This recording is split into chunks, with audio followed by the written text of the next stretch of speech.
Selamat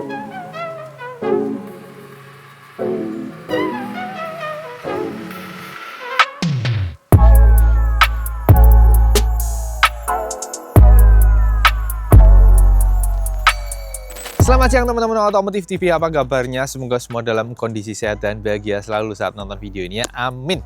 Nah teman-teman, kalau dari teman-teman ada yang sedang memimpikan sebuah skutik bergaya retro modern, kayak misal Lambretta atau Royal Alloy atau Skomadi, tapi ya dananya belum mencukupi ya, karena merek-merek itu harganya puluhan juta ya. Nah saat ini ada alternatif yang menarik, cukup terjangkau, yaitu WeMoto Velora 150. Ini motor dijual dengan harga 26,8 juta rupiah on the road Jakarta. Dan harga itu juga pastinya bersinggungan juga dengan motor-motor Jepang yang gaya-gayanya stylish retro juga, kayak Honda Stylo 160 atau Yamaha Grand Filano. Dan ini harganya mirip segitu, tapi tampilannya dong asik ya, retro modern, asik banget. Terus kalau secara dimensi, secara tampilan sebenarnya mirip-mirip juga dengan Honda Giorno Plus di Thailand ya. Mungkin teman-teman ada juga yang ngidam Giorno tapi nggak kesampaian akhirnya karena AHM punya jualan sendiri yaitu Stylo. Nah kalau ini tuh stylenya ala-ala kayak Lambretta, sebuah matic bergaya retro tapi bensinnya panjang dan kelihatan ceper. Nah detail motor ini kayak gimana sih? Apakah dengan harga 26,8 juta tadi memberikan sesuatu yang memang menarik untuk dipinang? Terus gimana impresi berkendaranya, mesinnya, fitur-fiturnya?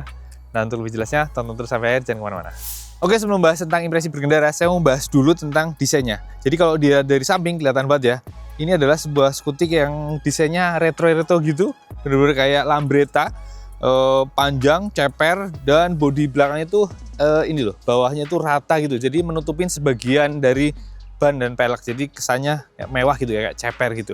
Lalu detail-detailnya juga unik ya, kayak bagian lampunya itu kayak menonjol ke depan nih, Lambretta banget. Lalu di depan sini juga menonjol ke depan nih, terus ada kayak grill, spatbornya juga sesuai dengan bentuk bodi gitu ya, desain-desainnya agak-agak melengkung-melengkung tapi cenderung mengotak gitu.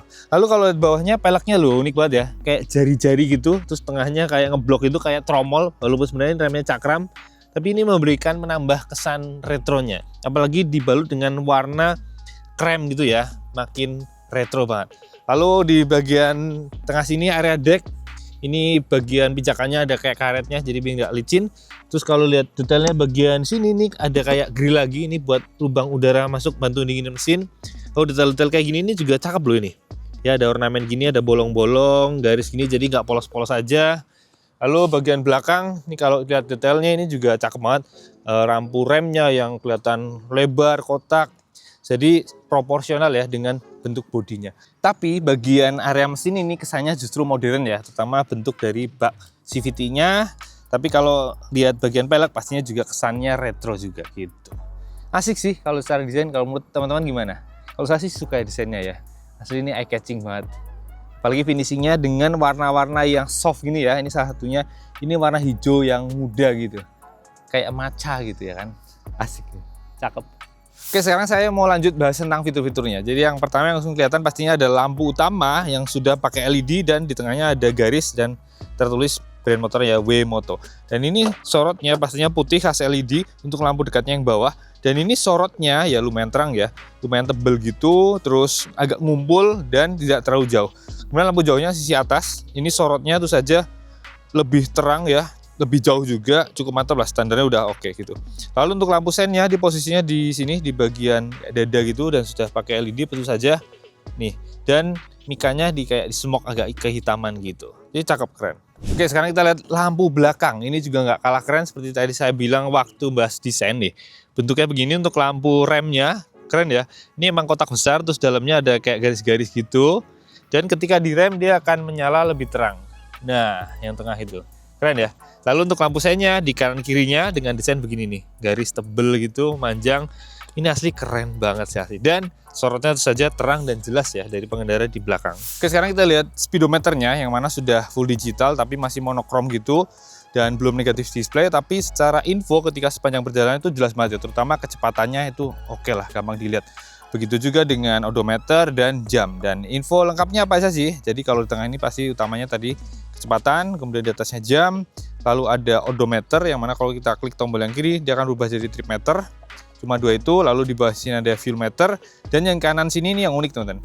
Ini meski tulisannya ada C dan H ya, kayak buat ngasih tahu suhu mesin ya, cool atau hot, tapi di sini beda teman-teman. Ini ternyata buat ngasih tahu tegangan baterai, makanya di situ ada lambang aki di situ ya. Jadi ini kalau lagi jalan pengisian maksimal itu dia akan full, tapi kalau kayak gini ini lagi berhenti, kontak dinyalakan artinya lampu nyala, kan tegangannya turun ya, itu turun gitu. Nih kayaknya salah cetak mungkin ya, harusnya sih angka gitu ya, angka 8 di sini 14 gitu ya, kayak biasanya tegangan baterai. Kalau ini malah C dan H.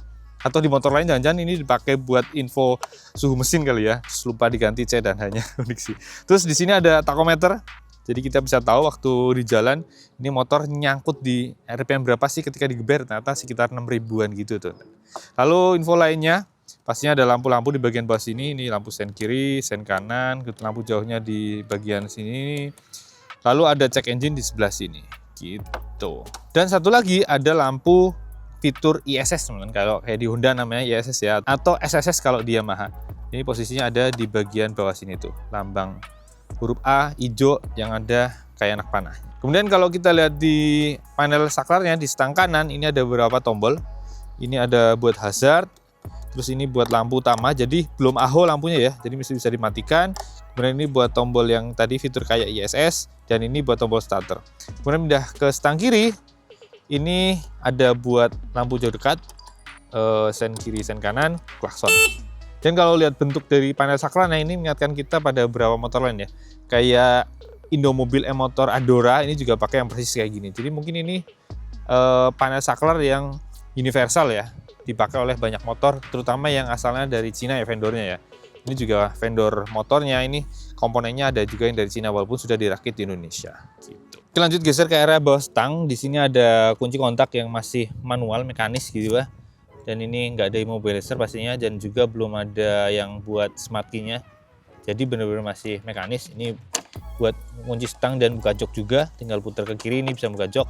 Lalu di sini ada gantungan barang yang bisa dilipat rapi. Dan kalau kita lihat detailnya, kerennya dari motor ini salah satunya adalah baut-bautnya teman-teman. Dia pakai baut bintang ya, semuanya di bodi-bodinya nih, kayak motor-motor BMW nih, termasuk di sini semuanya gitu. Lalu di bawah sini ada kayak konsol gitu, tapi sempit aja. Jadi ini kayak buat naruh HP kalau lagi berhenti bisa, atau botol minum yang kecil ya ini bisa. Dan di dalamnya ada port USB di sini. Ini model Type E dan Type C, jadi 2 biji. Tuh, lumayan ya, bisa buat ngecas smartphone. Kemudian di bawah sini ada deck yang cukup lebar, tapi di sini ada sedikit gundukan ya, kayak lambretta gitu. Kemudian kita lihat fitur lainnya masih berhubungan dengan akomodasi. Ini di bawah joknya ada bagasi yang lumayan lega ya, tapi emang ada jendolannya gini ya. Jadi di baliknya itu ada throttle body gitu bagian mesin, jadi makanya agak naik. Lalu di sini ada bagian lebih dalamnya gitu. Ini kapasitasnya sih lumayan lah buat naruh jas hujan dan keperluan kalau buat trading, ini cukup banget di sini. Kemudian di belakangnya ada tutup tangki bensin, yang mana yang menarik adalah ternyata kapasitasnya tuh gede banget teman-teman, 11 liter, mantep banget ya.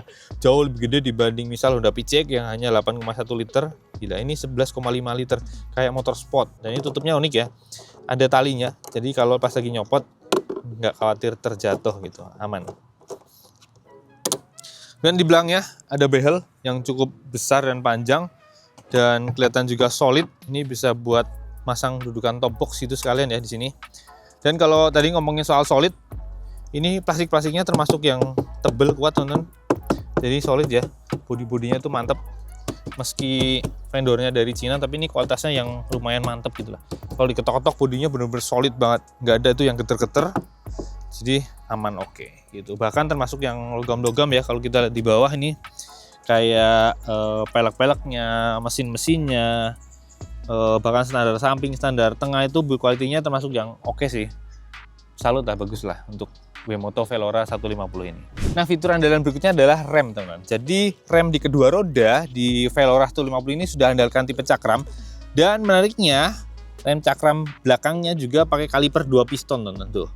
Dan piringannya itu mirip banget dengan milik Honda, bahkan sampai kalipernya itu mirip banget. Sampai selang-selangnya tuh identik banget lah. Demikian juga yang depan, nih bisa kita lihat.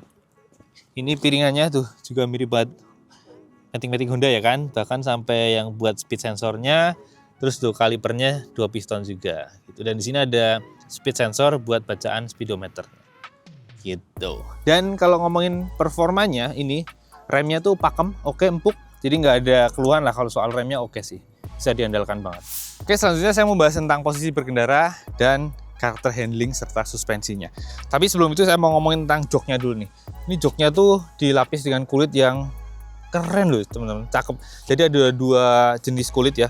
Di bagian tengah ini ada yang keset gitu dan ada garis-garisnya. Jadi ketika diduduki tidak licin, lalu pinggirnya sampai belakang yang modelnya lembut gitu. Jadi kesannya tuh mewah gitu. Dan saat diduduki ini nyaman banget teman-teman. Empuk karena dimensinya juga lebar dan busanya meski tidak terlalu tebel ya, tapi didudukin tuh nyaman. Dan ini tinggi joknya hanya sekitar 750 mm. Jadi buat saya yang tingginya 173 cm, bobot 65 kg, ternyata masih napak banget ya. Karena kaki masih nekuk dan karena desain bagian sininya tirus, jadi kaki masih nyaman gitu. Pas turun tuh nggak ngeganjel gitu, nyaman-nyaman aja, enak gitu. Meski bagian bodi sini ini sebenarnya mentok di kaki ya, tapi nggak ganggu gitu, enak-enak aja, aman gitu. Lalu kalau posisi berkendara kayak gini, jadi impresinya stangnya tuh kerasa tinggi karena orangnya tuh kayak berasa masuk ke dalam motor ya, karena joknya emang ceper. Stangnya tinggi, kelihatan batoknya besar, speedometernya kelihatan dekat dengan pengendara. Nih posisinya gini. Jadi ini posisi duduk yang saya rasa masih santai dan nyaman. Tapi memang jarak jok dan dek jadi kelihatan lumayan deket ya. Makanya kaki ini paha jadi rata banget gini. Walaupun belum sampai yang kayak jongkok sih, tapi ini emang udah cukup lumayan bikin kalau berkendara di atas 1 jam mulai ada rasa agak pegel-pegel gitu teman-teman. Tapi untuk deknya ini mantap sih. Dia dimensinya panjang ya dan juga lebar. Jadi buat sepatu ukuran 44 tuh aman banget. Enak, nyaman. Gini posisi duduknya. Terus karakter handlingnya, ini motor ternyata lumayan butuh adaptasi teman-teman waktu pakai. Jadi bobotnya sayangnya di data spek tidak dicantumkan, tapi kayaknya ini lumayan berat ya, mungkin sekitar 125 atau 130-an kilogram gitu. Jadi buat handlingnya tuh kalau lagi awal-awal pakai tuh kerasa beratnya tuh kerasa. Tapi setelah pakai di atas 50 km udah adaptasi, mulai hafal dengan karakternya, itu udah oke-oke aja. Tapi karena dimensinya cukup panjang ya, wheelbase-nya juga lumayan. Ini handicapnya adalah ketika slap slip di kemacetan ya. Ini tidak bisa selincah Matic-Matic kecil ya. Kalau kayak dibanding Beat gitu ya, pasti akan kalah lincah. Tapi tetap aja namanya skutik. Ya nggak tahu repot sih, apalagi sudut belok stangnya juga lumayan besar ya. Jadi cukup membantu menambah kelincahan gitu. Terus kalau untuk karakter suspensi, ini lumayan surprise teman-teman. Jadi karakternya tuh tergolong empuk, tapi empuk yang bikin stabil ya. Dalam artian karena karakternya kalau digenjot tuh compression dan reboundnya tuh cukup lambat ya, cukup pelan gitu. Jadi memberikan kestabilan. Meski kalau ketika ketemu jalan yang nggak bumpy atau lubang-lubang rasanya kayak beg gitu. Jadi kayak redamannya agak lambat gitu. Jadi impresinya gitu. Tapi overall sih menurut saya ini udah pasti nyaman. Apalagi kalau buat touring luar kota, ngebut-ngebut, ini rasanya motor jadi stabil banget gitu. Angles, nyaman, apalagi tadi joknya juga empuk. Jadi kalau buat jalan dan luar kota itu ini pas banget teman-teman. Jadi rasanya tuh motor stabil, empuk. Kalau bahasa Jawanya angles gitu, nyaman gitu, bles, tapi bukan yang ngayun-ngayun berlebihan gitu. Oke lah, enak banget. Oh ya, di lain itu ada sisi negatifnya dari motor ini, yaitu ground clearance yang tergolong rendah. Jadi kalau ada gundukan tinggi kayak posisi tidur yang jendol banget itu bisa nggasruk. Terus satu lagi, posisi standar tengahnya itu rendah juga. Jadi kalau lagi nikung ke kiri lumayan rebah, itu sering banget sok, sampai kaget. Dan standar tengahnya pastinya jadinya baret-baret gitu. Terus, oh ya tadi saya belum cerita tentang ban. Jadi ini bannya depan belakang sama-sama pakai ring 12 inci. Dan ukurannya sama, 120/70 ring 12. Dan ini kalau bannya sih nggak ada keluhan, nggak ada masalah ya. Gripnya bagus, buat diajak belok-belok juga kerasanya bukan yang lawan gitu ya. Jadi oke, nggak ada masalah gitu lah. Walaupun ini ban pakai vendor dari Cina ya, mereknya dari CST atau Chengxin Tire. Oke, berikutnya saya mau membahas tentang mesin, yang mana kalau diperhatikan dari desainnya ya sampai bentuk knalpot, ini kayak identik banget dengan mesinnya Vario 150 teman-teman. Jadi mesin 4 langkah 1 silinder SOHC 2 katup, injeksi berpendingin cairan tuh pakai radiator dengan transmisi CVT pastinya. Dan kapasitas mesinnya 149, sekian, tenaga maksimalnya 14 HP dengan torsi 14 Nm. Bedanya adalah kalau dibanding Vario, ini sama-sama sih ada lengan kanannya, tapi ada dudukan suspensinya. Jadi suspensi belakangnya tuh model ganda, teman-teman. Gitu. Terus impresinya ketika dipakai ternyata enak, teman-teman. Asik, responsif. Mau dari tarikan awal, tengah, atas itu mesinnya tuh ngikutin terus seperti yang dimau oleh pengendara lah. Nggak ada ngoknya, nggak ada kosongnya, ketemu tanjakan oke, nyalip juga oke. Rasanya tuh kayak motor yang pakai roller ringan gitu lah. Pokoknya gerung terus, digas tuh langsung wus gitu. Nggak ada jeda yang berat gitu. Oke sih, enak. Jadi impresinya tuh menyenangkan dipakainya gitu ya. Enak gitu. Terus vibrasinya juga minim, suaranya juga halus. Akselerasinya kalau dites juga lumayan cepet ya. 0 sampai 100 km per jamnya sekitar 20-an detik. Jadi teman-teman bisa lihat data akselerasinya di sini. Stop speednya lumayan juga, 111 km per jam. Untuk motor dengan tampilan retro gini yang cocok buat nongkrong, lari segitu udah cukup lah ya. Apalagi buat tadi nyalip-nyalip gitu, enteng aja. Terus konsumsi bahan bakarnya gimana? Nah, ini sih efek dari gerung terus, jadi wajar kalau bensinnya nggak bisa seirit yang motor-motor yang pakai roller berat ya biasanya. Jadi ini setelah saya tes dengan metode full to full, itu ternyata dapat 1 liternya itu hanya sekitar 35 km, teman-teman. Ya cukup rakus ya. Bahkan sedikit di bawahnya Yamaha NMAX, yang mana biasanya NMAX juga udah tergolong rakus. Jadi nggak bisa seirit kayak Stylo atau Vario 160 ya kan. Ini hanya dapat segitu. Tapi kapasitas tangkinya 11,5 liter. Jadi sekali isi bisa jalan lebih dari 350 kilo. Jadi akan jarang banget mampir ke SPBU Mantep ya. Gitu teman-teman. Jadi kalau mesin oke sih. Menurut saya enak sih, responsif. Walaupun harus dibayar dengan konsumsi bahan bakar yang lumayan boros. Gitu. Oke, itu dia teman-teman, video kali ini membahas tentang WeMoto Velora 150. Motor yang berkali-kali ditanyakan oleh teman-teman ya di kolom komentar YouTube Otomotif TV itu. Banyak banget yang nanyain kapan dites Velora 150. Jadi akhirnya itu tesnya kali ini saya sudah menjabarkan kelebihan dan kurangnya, dan saya nambahin satu lagi teman-teman. Jadi kalau secara dimensi ini jauh lebih panjang dan lebih besar dibanding Honda Stylo 160 maupun Yamaha Grand Villano. Ini lebih bongsor banget teman-teman. Gitu. Dan tadi saya sudah menyebutkan beberapa kelebihannya ya, terutama dengan harga 26,8 juta. Dapat Matic yang desainnya menurut saya oke, menarik. Terus fitur-fiturnya juga cukup banyak. Terus mesinnya juga responsif enak, meski ada beberapa kekurangan ya. Contohnya konsumsi bahan bakar nggak bisa dibilang irit. Terus kalau dari sisi fitur ya, satu yang minus adalah belum ada sisi safety kayak Smart Key ya. Ini masih kunci mekanis. Jadi kalau parkir tinggal sebaiknya ditambah kunci gembok gitu ya, gembok cakram atau kunci tambahan atau GPS tracker gitu biar lebih aman.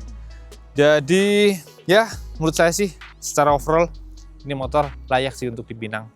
Buat teman-teman yang pengen tampil beda, atau tadi pengen punya kayak Royal Alloy atau Scomadi tapi dananya belum nyampe, atau pengen kayak ala-ala Vespa Lambretta ini juga cocok, atau buat yang ngidam Honda Giorno Plus dari Thailand yang tidak juga masuk ke sini, ini bisa jadi alternatif menarik gitu.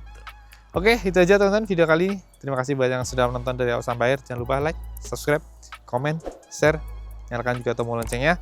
Dan jangan lupa follow juga IG kami Otomotif _ TV, kalau IG saya _otomotif. Terima kasih, sampai jumpa di video berikutnya. Jangan lupa pakai helm kalau naik motor.